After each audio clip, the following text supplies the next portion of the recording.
Next up this evening, we have something of a serial not-for-profit entrepreneur.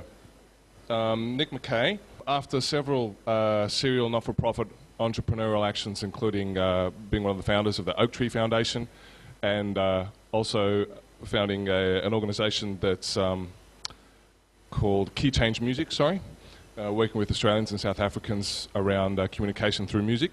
Nick is now MD of an agency called The Human Race, which specialises in, corporate social responsibility. I thought CSR was a sugar company, but apparently it's about making big evil corporations much nicer places. So I'll throw over to Nick. Yes, so my name is Nick McKay. I'm the Managing Director of The Human Race, which is clearly the most impressive job title I'll ever have for the rest of my life. As Alan said, I am the definition of pure evil on the panel for this evening. I help companies who are all big and bad to look nice. So if you just like to boo at random moments throughout my talk, feel free. I've worked with such squeaky clean clients as Coca-Cola and Nestle. Yes, thank you. See, that's what I was looking for. So I wanted to talk about, in all seriousness, actually, what we try and do is to help companies. I think our motivation is basically realising that whether we like it or not, companies have an incredible amount of influence within Australia, around the world, both financially and otherwise, and that with that comes a great opportunity for actually encouraging them to do good, not just in a way that looks good, but in a way that actually is good. And if we can somehow speak to them on that topic and show them that not only can they do good, but they can actually make money at the same time without compromising either, then that's a pretty powerful message. The actual ability to communicate that and action that is the next challenge, but that's the theory. So I wanted to talk just briefly about the idea of social media for social good in the context of corporate social responsibility. I wanted to talk about the role of social media for social good in terms of companies doing good. And I think that it can be used for good, and I think that it is being used for good. So I'll talk in three different areas and then just want to highlight one challenge or one problem.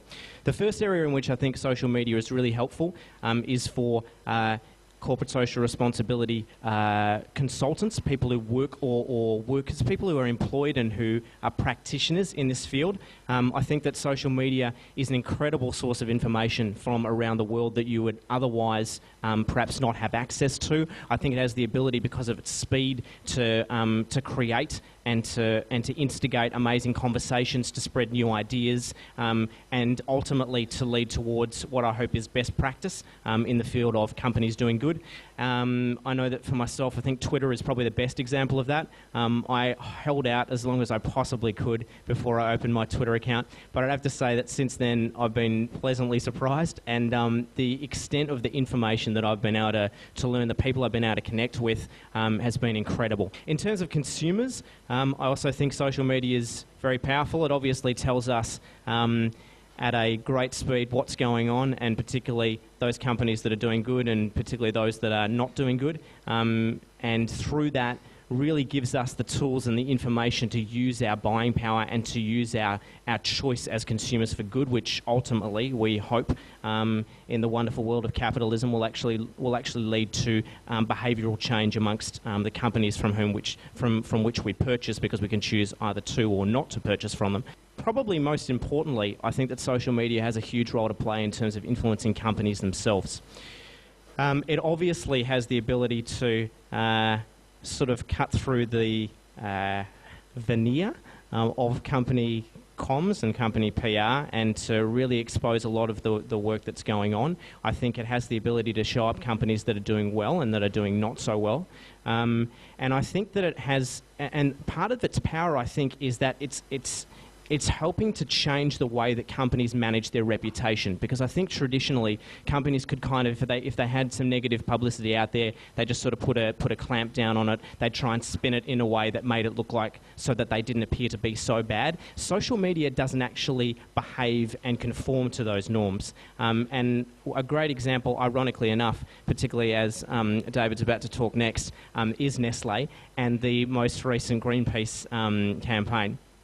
And I think that what Nestle didn't do so well was that they didn't really understand the power of social media. So in terms of the response when the Greenpeace ad ran and when it became so popular online, the Nestle response, and this obviously related to their use of palm oil, the Nestle response was quite traditional. It was one around like, okay, let's try and shut it down. Let's try and limit the amount of people that are talking. Okay, we should probably let them talk, but please don't make use of Nestle logos that have been altered because that's the real problem. And I think that what they failed to understand was the way that social media behaves, because in doing that they actually they strengthened a lot of the negative publicity, because then everybody who cared or didn't care thought, right, now we're going to really make life difficult for you. And eventually, to their credit, they did actually get there, because I think at a certain point in time they stood back and they thought, well, this is clearly not working, and so we're just going to sit here and we're going to listen to opinion. And actually I think that's a wonderful thing. I think that it's changing. I think social media has a great power to change the way that companies try to regulate their reputation. And then also, I think on the more positive side, I think social media has a great ability to help. It provides a vehicle for companies actually being able to do good. And I think the best example of this is the Pepsi Refresh project that's taking place in the US. For those who don't know about it, Pepsi sponsored they've had an ad buy in the US Super Bowl for the last 23 years. For the first time in 23 years, they pulled that ad buy this year, and they instead put the $20 million that they normally spend on a 30-second TVC. That's right, $20 million that they normally spend on a 30-second TVC, and they put it into a project called the Pepsi Refresh project, which is basically a grant scheme where they help to support individuals and organisations who are doing good, particularly within the US, but also more broadly across a whole series of categories. And the major vehicle for running this campaign is social media, and it's been an incredibly successful project. And I think the fact that social media is now actually opening doors and providing a vehicle for companies to engage in doing good, and I think that's a great thing. The one major problem or challenge that I want to talk about before finishing is that I think that I would question whether the extent to which social media actually encourages good company behaviour as opposed to highlighting or bemoaning bad company behaviour. And the reason I say this is I think that the tendency, and this is maybe something that broadly applies to media, but I think is quite evident within social media in particular, is two things. When people talk about company behaviour, they tend to focus overwhelmingly on the negative. It's very, very rare to be able to find a Facebook page that actually talks about supporting companies doing good. More likely it's about which company are we boycotting today or this week or this year.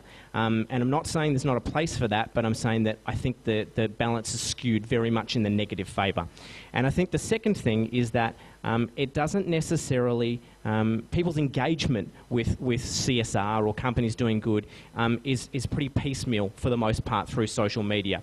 It tends to be, through my observation at least, and I think the Nestle example is a good one, people will get on and they'll make their comment, maybe two, and then they'll go and pay attention to something else. It's people don't necessarily stay around to see what the outcome is of their comments or the outcome is of their campaign. They just sort of have their input and then they leave. And I think that both of those things are slightly problematic because I don't think it's the way that social media really is going to create positive change, particularly within the corporate sector. I think that positive change within the corporate sector really comes when criticism is constructive. It doesn't mean that there shouldn't be criticism, there most certainly should be, but I think that the criticism needs to be constructive and I think it needs to be ongoing. And so one of the challenges I think within social media in this space is finding ways that we can recognise the wonderful thing about social media, which is that it actually brings us all closer together. And how can we use that closeness, how can we use those connections to foster collaboration between people across the sector, so within the corporate sector, within government sector, within the not-for-profit and social sector as well, and how can we actually use the power of social media to encourage good behaviour within the corporate sector and to help lead companies on a journey towards authentic and good behaviour rather than just criticising the bad. So yeah, I guess my conclusion is there is great power in it. I see great power in it, but I think that we can do better, and I'm really looking forward to seeing how it evolves over the coming years. Thanks very much.